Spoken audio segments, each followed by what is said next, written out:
ফরহাদ আমাদেরকে জানাবেন যে সেখানকার ফিলিং স্টেশনগুলোতে কি পরিস্থিতি।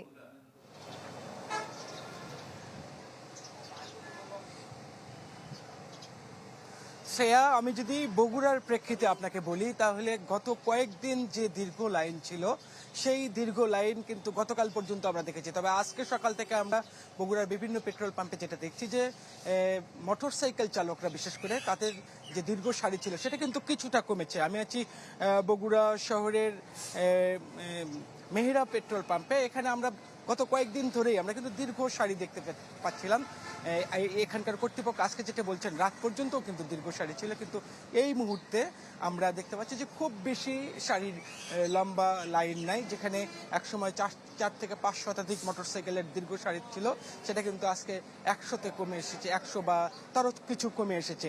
পেট্রোল পাম্পের যারা কর্মকর্তারা আছেন তারা বলছেন যে আসলে সরবরাহ প্রত্যেকটা পেট্রোল পাম্পে, বগুড়ায় প্রায় 78টি পেট্রোল পাম্প আছে। এর আগে কয়েকদিন আগে অধিকাংশ পেট্রোল পাম্পই কিন্তু বন্ধ থাকতো, কিন্তু গতকালকে আমরা যেটা দেখেছি এবং আজকেও আমরা যেটা দেখছি যে 78টি পেট্রোল পাম্পের মধ্যে প্রায় 40 থেকে 50টি পেট্রোল পাম্পই কিন্তু আজকে চালু আছে। প্রত্যেকটা অধিক বেশি পেট্রোল পাম্প চালু থাকার জন্য আসলে মোটরসাইকেল চালকরা কিছুটা সুবিধাজনক পরিস্থিতিতে আছে। তারা যে কোনো পেট্রোল 2-1টি পেট্রোল পাম্প ঘুরলে আসলে তারা পেট্রোল পাচ্ছেন। তবে এখন এটা বড় মৌসুমের কারণে যারা জার্কিনে করে বা বিভিন্ন পাত্রে করে যারা পেট্রোল পাম্প থেকে যারা পেট্রোল সংগ্রহ করতেন তারা কিন্তু এখন পর্যন্ত বেকায়দায় আছে। তাছাড়া বিভিন্ন কলকারখানায় যে পেট্রোলের বা ডিজেলের দরকার হয়, যারা আসলে বিভিন্ন পাত্রে করে যারা নিয়ে যান তারা কিন্তু এখন পর্যন্ত এই সংকটটা, তাদের কিন্তু সেই সংকটটাই আছে।